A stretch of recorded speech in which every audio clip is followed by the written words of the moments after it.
Hello दोस्तों, जय श्री कृष्णा। नमस्कार, स्वागत है आप लोग का मेरे चैनल पर। उम्मीद करते सब लोग स्वस्थ होंगे, मस्त होंगे, अच्छे होंगे। दोस्तों आज की जो वीडियो है पौष मास की पुत्रदा एकादशी की कथा इस वीडियो के माध्यम से आप लोग को बताने वाली हूँ। तो चलिए वीडियो शुरू करते हैं। पौष पुत्रदा एकादशी का महत्व।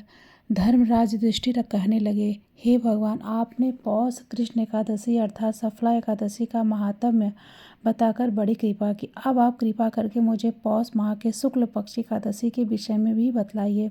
इस एकादशी का क्या नाम है तथा इसके व्रत का क्या विधान है, इसकी विधि क्या है, इसका व्रत करने से किस फल की प्राप्ति होती है और उसमें कौन से देवता का पूजन किया जाता है। कृपया यह सब विधान पूर्वक कहिए। भगवान श्री कृष्ण बोले, पौष माह के शुक्ल पक्ष में आने वाली इस एकादशी को पौष पुत्रदा एकादशी कहा जाता है। इसमें जो भी नारायण भगवान की पूजा की जाती है, विधि पूर्वक इस व्रत को करना चाहिए। इस चर और अचर संसार में पुत्रदा एकादशी के व्रत के समान दूसरा कोई व्रत नहीं है। इसके पुण्य से मनुष्य तपस्वी, विद्वान और लक्ष्मीवान होता है। इसकी मैं एक कथा कहता हूँ जो ध्यानपूर्वक सुनो। पौष पुत्रदा एकादशी व्रत कथा। भद्रावती नामक नगरी में सुकेतुमान नाम का राजा राज्य करता था। उसके कोई पुत्र नहीं था। उसकी स्त्री का नाम शैव्या था। वह निपुत्री होने के कारण सदैव चिंतित रहा करती थी। राजा के पितर भी रो रो कर पिंड लिया करते थे और सोचा करते कि इसके बाद हमको कौन पिंड देगा। राजा को भाई बांधव, धन, हाथी, घोड़े और मंत्री, इस सब में किसी से भी संतोष नहीं होता था। वह सदैव यही विचार करता था कि मेरे मरने के बाद मुझको कौन पिंडदान करेगा। बिना पुत्र के पितरों और देवताओं का ऋण मैं कैसे चुका सकूंगा। जिस घर में पुत्र न हो उस घर में सदैव अंधेरा ही रहता है। इस प्रकार पुत्र की उत्पत्ति के लिए प्रयत्न करना ही चाहिए। जिस मनुष्य ने पुत्र का मुख देखा है वह धन्य है। उसको इस लोक में यश और परलोक में शांति मिलती, अर्थात उनके दोनों लोग सुधर जाते हैं। पूर्व जन्म के कर्म से ही इस जन्म में पुत्र, धन आदि प्राप्त होते हैं। राजा इसी प्रकार रात दिन चिंता में लगा रहता था।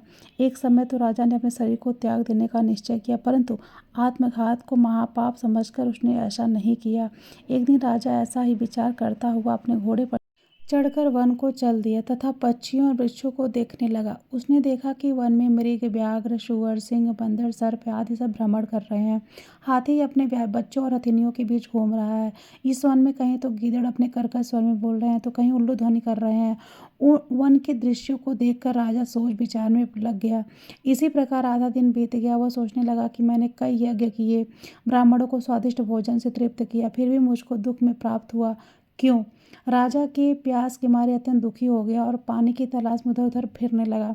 थोड़ी दूर राजा ने एक सरोवर देखा। उस सरोवर में कमल खिले तथा सारा हंस मगरमच्छ आदि सब विहार कर रहे थे। उस सरोवर के चारों तरफ मुनियों के आश्रम बने हुए थे। उसी समय राजा के दाहिने अंग फड़कने लगे। राजा शुभ शकुन समझकर घोड़े से उतरकर मुनियों को दंडवत प्रणाम करके बैठ गया। राजा को देखकर मुनियों ने कहा, हे राजन, हम तुमसे अत्यंत प्रसन्न हैं। तुम्हारी क्या इच्छा है सो कहो। राजा ने पूछा, महाराज आप कौन हैं और किस लिए यहाँ आए हैं, कृपा करके आप बताइए। मुनि कहने लगे कि हे राजन, आज संतान देने वाली पुत्रदा एकादशी हम लोग विश्वदेव हैं और इस सरोवर में स्नान करने के लिए आए हैं। यह सुनकर राजा कहने लगा, हे महाराज, मेरे कोई संतान नहीं। यदि आप मुझ पर प्रसन्न हो तो एक पुत्र का वरदान दीजिए। मुनि बोले, हे राजन, आज पुत्रदा एकादशी, आप अवश्य इसका व्रत करें। भगवान की कृपा से अवश्य आपके घर में पुत्र होगा। मुनि के वचनों को सुनकर राजा ने उसी दिन एकादशी का व्रत किया और द्वादशी को पारण किया। इसके पश्चात मुनियों को प्रणाम करके महल में वापस आ गया। कुछ समय बीतने के बाद रानी ने गर्भ धारण किया और 9 महीने के पश्चात उनके एक पुत्र हुआ। वह राजकुमार अत्यंत शूरवीर, यशस्वी और प्रजापालक हुआ। कृष्ण बोले, हे राजन, पुत्र की प्राप्ति के लिए पुत्रदा एकादशी का व्रत करना अत्यंत ही महात्म्य होता है। जो पढ़ता है, सुनता है, उसे स्वर्ग में प्राप्ति होती है। इस एकादशी का बहुत ही महत्व है। तो इस प्रकार रही पौष मास की पुत्रदा एकादशी की कथा।